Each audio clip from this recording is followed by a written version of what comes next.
Soumari.com est la résultante d'une ambition sans faille et de la volonté inébranlable de jeunes Sénégalais dont le principal but fut de révolutionner le monde du e-commerce et ainsi contribuer au développement de leur pays. Leur savoir-faire et leurs compétences reposent sur une connaissance parfaite du marché sénégalais et de ses rouages, mais aussi du marché extérieur, à savoir le monde des fournisseurs des grandes marques. C'est pourquoi, dès ses débuts, Soumari.com s'est voulu un acteur incontournable dans son secteur d'activité, proche du consommateur, qui s'est rendu compte qu'il pouvait se faire plaisir en achetant à des prix très bas des produits de haut de gamme.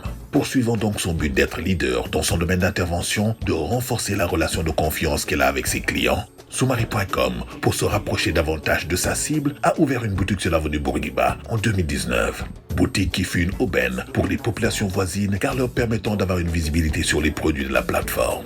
La demande étant de plus en plus forte, un deuxième showroom est ouvert en 2021 aux Parcelles Assainies, avec comme particularité, en sus de la vente de nos produits habituels, la revente en gros à des commerçants de la zone. Comme vous l'aurez noté, Soumari.com se lance toujours de nouveaux défis, dont le principal est de donner accès à ses services à l'ensemble de la population sénégalaise. C'est d'ailleurs la poursuite de cet objectif qui a donné naissance le jeudi 6 janvier 2022 à Soumari Pékin, 6 à Taliboumak. Ce nouveau showroom vient répondre à un besoin longtemps exprimé par les populations de la banlieue dakaroise. Il est la matérialisation de tout le chemin parcouru par Soumari.com.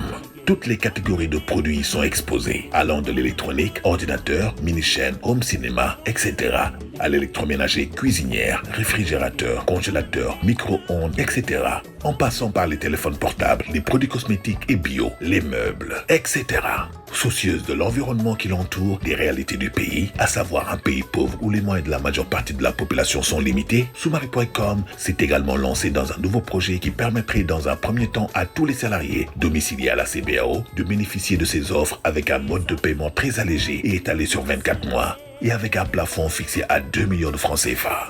Malgré les différents obstacles et les nombreux challenges, Soumari.com reste leader dans son domaine. Ce fait repose sur deux piliers fondamentaux. 1. Une bonne qualité de service qui se traduit par la vente de produits de qualité supérieure, garantis et à des prix jusque-là jamais égalés. Des délais de livraison inouïs, le client qui commande chez Soumari reçoit son produit dans les 4 heures qui suivent s'il habite Dakar et dans les 48 heures s'il réside hors de Dakar. Un service après-vente au taquet est prêt à répondre aux moindres désirs de ses clients. 2. Une équipe très jeune, dévouée, dynamique et consciencieuse des exigences du marché et des nombreux défis à relever. Ak Soumari, jaay lu yomb, saa su ne te wóor.